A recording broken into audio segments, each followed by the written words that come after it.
হুগলি জেলার এক প্রাচীন জনপদ মহানাদ। আর এই জনপদে অবস্থিত দুটি প্রাচীন এবং ঐতিহ্যশালী মন্দির, ব্রহ্মময়ী কালী মন্দির আর জটেশ্বর শিব মন্দির। 171 বছরের পুরানো ব্রহ্মময়ী কালী মন্দিরের গঠনশৈলী একসময় রানী রাসমণিকেও মুগ্ধ করেছিলেন।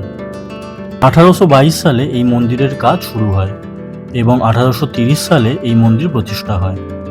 এই মন্দির প্রতিষ্ঠা করেছিলেন কৃষ্ণচন্দ্র নেওগি। নবরত্ন শৈলীর ত্রিতল বিশিষ্ট এই মন্দিরে পুজো দেওয়ার কোনো নির্দিষ্ট মূল্য নেই। ভক্তরা তাদের সামর্থ্য মতো মূল্য দিয়ে পুজো এবং পুষ্পাঞ্জলি দিতে পারেন। আর প্রতি মঙ্গল এবং শনিবার আগত ভক্তদের মায়ের ভোগ প্রসাদ দেওয়া হয়। এখান থেকে কিছুটা দূরে আরও একটি পুরানো মন্দির দেখতে পাওয়া যায়, জটেশ্বর শিব মন্দির। মূল মন্দিরের বাঁ দিকে একটি কালী মন্দিরও আছে।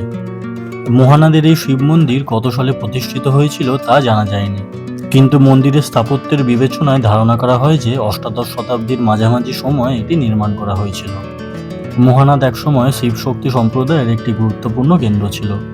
এছাড়াও কথিত আছে যে মহানাদ খ্রিস্টীয় নবম ও দশম শতাব্দীতে পাল যুগে বিখ্যাত ছিল। এই সমস্ত মন্দির আর আমার মহানাদের সম্পূর্ণ ট্যুর দেখতে চেক করুন আমার ইউটিউব চ্যানেল বঙ্গ ব্যাকপ্যাকার। তো আজকের মতো টাটা।